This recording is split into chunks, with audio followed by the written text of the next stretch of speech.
If you find yourself dealing with achy, heavy legs, that could be a sign of a problem with varicose veins. At Milligan Vein, Dr. James Gooden relieves that pain for people every day, and he joins us this morning hoping to help you as well. Good to see you. Hi, thanks for having me. So is that typically the first sign people have, the achy pain, or is it often a visual first of a problem with a varicose vein? I think it's both. I have a good number of folks who come in to see me who are alarmed by a new spider vein or a bulging vein that they've noticed in their leg. But when we kind of sort of peel back the layers and start to talk to them, quite frequently we find out that they've been just dealing with achy pains, heaviness in their legs, tired legs all the time, and just kind of put the blame on just getting older. Yeah, or sometimes if it is something chronic, you just do kind of adapt and learn to live with it. You don't even realize it's going on. Right. Yeah. Okay, so different people have different pain tolerances. Right. I think I've heard you give an example before of if you go to the mailbox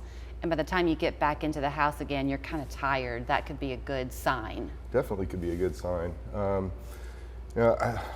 Sort of an underlying thing that I hear from most of my patients is the fact that they're limiting their quality of life, and they don't even realize they're doing it. They're not getting out as much, they're not shopping as much, they're not spending as much time with family.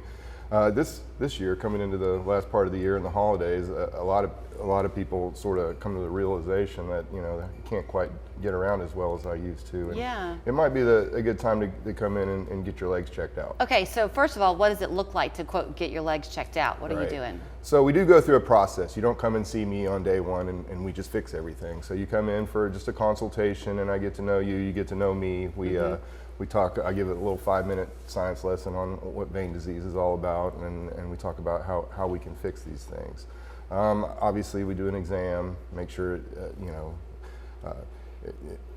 it's not just generic leg pain that someone's coming in to see me for. I mean, there's a myriad of things that could cause people to have pain in their legs. And then once we're kind of honed in on vein disease being the culprit, then we get an ultrasound. We set you up with some non-operative therapy, which entails just elevating your feet at the end of the day, wearing some prescription grade compression stockings, and seeing if you get any relief from that. The prescription grade is important because it's a different level of, I guess, of tightness, right? Right. Most people that come to see me that have already had some experience wearing compression hose or just wearing sort of the knee-high stockings, and just based on the guidelines that we follow, the stockings need to be at least a thigh-high compression stocking. Some people wear the leggings. But in terms of the strength of compression is really what I mean when I say medical grade or prescription grade. It's what we call 20 to 30, and that's just a reflection of how tight they are. You mentioned earlier that sometimes people come in, they have noticed some spider veins. Does a spider vein lead to a varicose vein problem? I mean, it can. Spider veins, to me, it kind of runs a spectrum.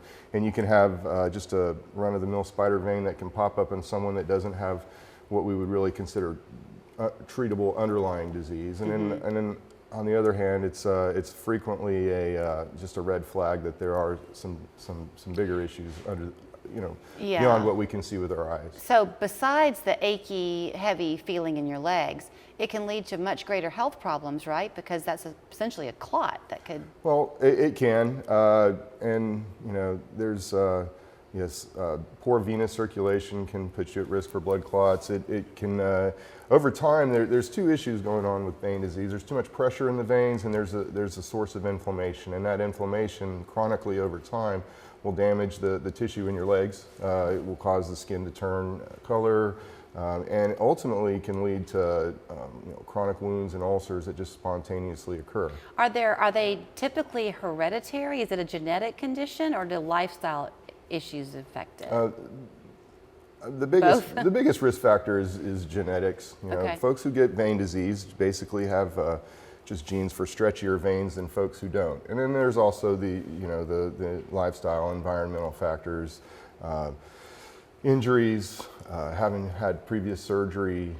Women are more likely. I find that folks who have standing or sitting for long periods of time and not a whole lot of lateral movement, those are the folks whose lifestyles tend to exacerbate their underlying vein disease. And I cut you off. I think you were saying women. Is that because of pregnancies? They put more stress on your body? Well, there's the physical aspect of that, where a pregnant uterus puts pressure on the veins coming out of the leg, on the vena cava. There's also hormonal differences between men and women, and those hormonal differences affect the compliance of veins or how stretchy they are. If you do have to treat it in ways other than the compression stockings, if you go in to do it, what are you doing? What's the surgical treatment? Right, it's very simple. You've got a redundancy of veins in your legs. So what I mean is you've got many more veins in your legs than are essential. Okay. And so we do an ultrasound. We find to sort of hone in on where exactly the problem is, and then once we've identified that, we essentially get rid of the bad veins and we leave the good veins behind, and by doing so that improves the venous circulation out of the leg.